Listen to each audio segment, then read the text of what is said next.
तो बच्चों आज के इस टॉपिक में हम लोग मैग्नेटिक फील्ड निकालना सीखेंगे सोलिनॉइड के थ्रू। तो पहले तो ये जानते हैं कि सोलिनॉइड क्या होती है। ये एक तरह का इलेक्ट्रोमैग्नेट है जिसको हम लोग एक कंट्रोल्ड मैग्नेटिक फील्ड को प्रोड्यूस करने के लिए यूज करते हैं। तो सोलिनॉइड का जो यूज है वो सिर्फ मैग्नेटिक फील्ड को प्रोड्यूस करने के लिए। तो बनाया कैसे जाता है, इसके लिए कॉपर के जो वायर होते हैं उनको इस तरह से लपेटा जाता है, यानी कि आप ऐसा समझिए कि हेलिकल शेप हो गया एक तरह से, कि जैसे हमने पढ़ा था ना कि मैग्नेटिक फील्ड में अगर कोई चार्ज पार्टिकल फील्ड से कोई डिफरेंट एंगल पर आता है तो वो एक हेलिकल पाथ बनाता है। तो ये बिल्कुल हेलिकल शेप की होती है। कॉपर के वायर लपेट दिए और ये कई सारी कॉइल्स बनी है। देखो कॉइल्स आगे कुछ बढ़ती जा रही, तो इस तरह से ये सोलिनॉइड बन जाता है। तो इसके अंदर क्या होता है कि स्ट्रॉन्ग मैग्नेटिक फील्ड प्रोड्यूस होता है। ये लाइन ऑफ फोर्सेज हमने बना दी। तो ये बिल्कुल इसका बिहेवियर, एक चीज़ पे और ध्यान रखना है कि एक सोलिनॉइड का बिहेवियर बिल्कुल एक बार मैग्नेट की तरह होता है। इसमें भी नॉर्थ और साउथ पोल बनते हैं। तो उसकी कंडीशन क्या है, जैसे आपके पास करंट की दो डायरेक्शन होगी। अगर माना सपोज कीजिए कि यहाँ से करंट ने एंटर करा, ठीक है ना, तो जैसे यहाँ से एंटर करा और यहाँ से सपोज करो लीव कर रही है। तो मान लिया अगर करंट की डायरेक्शन ऐसी हो जाए, यानी कि इस डायरेक्शन में करंट एंटर करी, और तो इसके विपरीत डायरेक्शन से क्या होगी, वो लीव करेगी। तो अगर हम इसको बनाएं तो ये बिल्कुल नॉर्थ की तरह बिहेव करता है और ये वाला एंड साउथ की तरह बिहेव करता है। तो इसीलिए सोलिनॉइड के दोनों एंड में भी नॉर्थ और साउथ पोल बनते हैं। ये कंडीशन कैसे पता चली, इसको आप सोलिनॉइड बनाइए, उसमें करंट डालिए, फिर एक बार मैग्नेट को उसके पास लाइए, नॉर्थ और साउथ करके पोल लाएंगे तो देखना वो रिपल कभी अट्रैक्ट करेगा कभी रिपल। तो उस आधार पर हम ये पता कर सकते हैं कि वहाँ पर कौन सा एंड बन रहा होगा।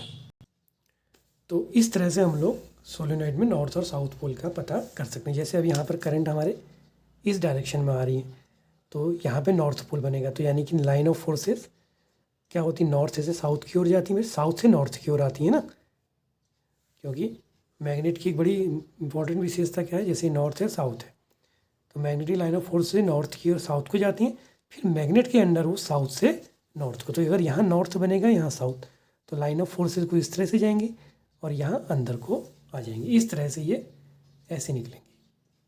तो अब हम इसके थ्रू मैग्नेटिक फील्ड की वैल्यू को निकालना सीखेंगे। तो ये हमारी कॉइल थी। अब हम इसके लिए एक फिगर ऐसा बना लेते हैं थोड़ा अपनी सुविधा के लिए। इस सोलेनॉइड में कई सारी कॉइल्स हैं, ठीक है ना, और ये मान लिया कि let the number of turns per unit length, वो स्मॉल एन मान लिए। तो ये हो गया नंबर ऑफ टर्न्स, का मतलब हुआ कि कॉपर वायर को आपने कितनी बार लपेटा है, टर्न्स पर यूनिट लेंथ।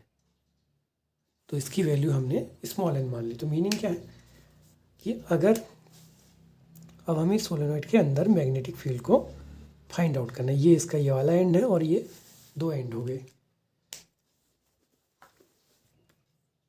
अब ये मान लिया कि ये इसका सेंटर है, ठीक है ना। हम फिलहाल इसके सेंटर से यहाँ पर एक हमने कॉइल ले ली। कॉइल का मतलब इसी तरह की जो कॉइल बन रही होगी, और ये मान लिया कि लेट ये जो कॉइल है ये सेंटर से एक्स डिस्टेंस पर है और ये डिस्टेंस आर मान ली, और कॉइल की रेडियस हमने ये मान ली, इसकी मोटाई जो लेंथ है वो डी एक्स मान ली। तो इस डी एक्स लेंथ पे कितने टर्न्स हो जाएंगे, यूनिट लेंथ पे एल है तो इस कॉइल में जो टर्न्स हो गए वो एन डी एक्स। तो इसके कंसेप्ट यही है, ये छोटी छोटी कॉइल से मिलकर बनी। तो हम क्या करेंगे, कॉइल के थ्रू इस सोलेनॉइड के एक्सेस पर मैग्नेटिक फील्ड निकालेंगे, ठीक। एक कॉइल के थ्रू हम सोलेनॉइड के एक्सेस पर फील्ड निकालेंगे और उस कॉइल को दोनों एंड के बीच में इंटीग्रेट कर देंगे तो क्या बन जाएगी, सोलेनॉइड। तो कॉइल से मिलकर सोलेनॉइड बनी है, तो कॉइल के कंसेप्ट को लेकर सोलेनॉइड का मैग्नेटिक फील्ड निकाला जाएगा। तो हम इस वाली कॉइल के थ्रू पहले क्या निकालते हैं, मैग्नेटिक फील्ड। तो उसकी वैल्यू हो जाएगी डी बी। इसका फॉर्मूला आपको याद होगा, ऐसा आता था एक, μ0 NI a² / 2 a² + x² की पावर 3/2। तो यहाँ पर ये वैल्यू क्या बन जाएगी, μ0। अब नंबर ऑफ टर्न्स कितने हो जाएंगे, लेंथ डी एक्स है तो एन डी एक्स, इस एन की जगह पर एन डी एक्स आ जाएगा, I a² / 2 a square plus X square की पावर 3/2। अब इसमें एक काम कर लेते हैं, यहाँ से अगर हम मैथमेटिक्स से चलें तो R square is equal to क्या आ जाता है, A square plus X square. एक वैल्यू तो ये आती है। दूसरी वैल्यू अगर हम इसमें टेन थीटा को अप्लाई करें तो क्या कंडीशन बनती है कि tan theta is equal to A upon X, या एक्स इज इक्वल टू हो जाएगा ए कॉट थीटा। ठीक हो गया। अब हम इस एक्स की जगह तो रख देंगे ए कॉट थीटा, और साथ में जो डी एक्स आएगा इसको डिफ्रेंशिएट करेंगे तो कॉट थीटा का differentiation minus cosec square theta होता है, तो minus cosec square theta d theta. तो ये वैल्यू आ गई डी वी, जो एक सिंगल कॉइल के थ्रू है, वो आ गई mu zero N i a square d x की जगह आ जाएगा minus a cosec square theta d theta upon 2 a square x की जगह पर रख दिया a cot theta a square cot square theta to the power 3/2। तो अब ये सॉल्व करके क्या आ जाएगा, mu zero N i minus mu zero N i a cube cosec square theta d theta upon 2 a cube 1 plus cot square theta क्या बना, cosec square theta, तो cosec square theta to the power 3/2।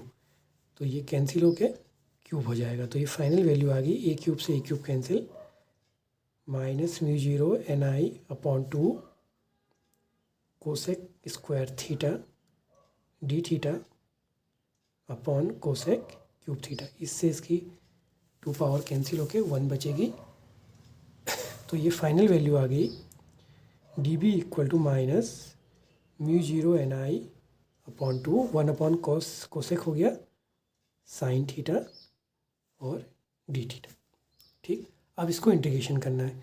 अब integration की limit क्या होगी, देखो angle हमने इस सेंस में काउंट किया है, तो यहाँ से लेके यहाँ के बीच में इंटीग्रेशन करना है। ठीक है ना, इस इंटीग्रेशन की लिमिट को समझना बड़ा ज़रूरी है। वो कुछ इस तरह से समझो, आपने यहाँ निकाला था, अब आपको इस एंड से इस एंड के बीच में करना है, और एंगल हमने ऐसे काउंट करना शुरू करा। तो माना इस पॉइंट से इस वाली जगह का एंगल θ1 और यहाँ का एंगल हो गया लेट θ2। तो हम इसको θ1 से θ2 की लिमिट में क्या कर देंगे, इंटीग्रेट कर देंगे। तो b बराबर integration of d b is equal to integration θ1 से θ2 की लिमिट में म्यू जीरो एन आई upon 2 sine theta d theta.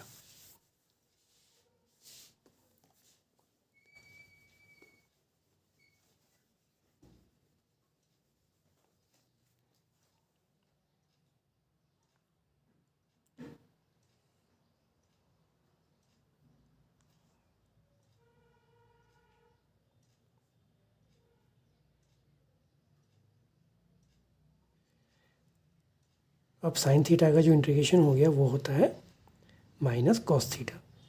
तो माइनस कॉस थीटा लिमिट θ1 से θ2।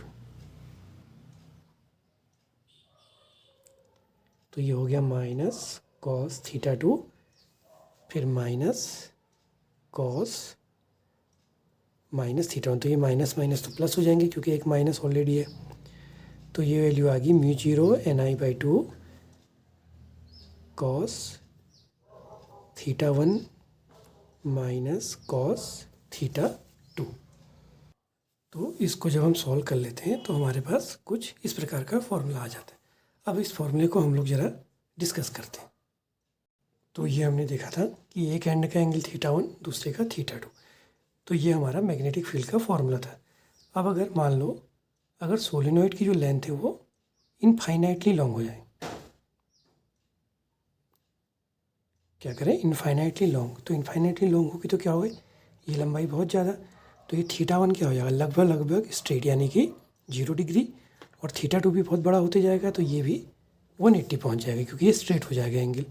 आप समझिए कि एंगल क्या होते जाएगा, ऐसे बढ़ते जाएगा, और ये एंगल छोटा होते जाएगा। तो यानी कि ये अभी जो 30 था तो वो और कम होगा, और कम 0 डिग्री, और ये वाला एंगल लंबाई बढ़ती जाएगी तो ये एंगल भी बढ़ते जाएगा। तो उस केस में θ1 0 और θ2 180। तो ये वाला हमारा केस आएगा जब हम एम्पियर से लॉ पढ़ेंगे। तो कॉस 0 हो गया 1, कॉस 180, थीटा 2 को 180 रख देंगे, कॉस 180 -1, तो ये प्लस हो गया। तो म्यू 0 ni/2 × 2, तो ये फॉर्मूला आ गया म्यू 0 ni। ये इनफाइनाइटली लॉन्ग सोलेनॉइड होगी। अब अगर ये मान लीजिए कि आपको किसी एक एंड पे निकालना हो, ठीक है, अगर आपको मैग्नेटिक फील्ड यहाँ निकालना, तो पॉइंट आपका यहाँ आ गया।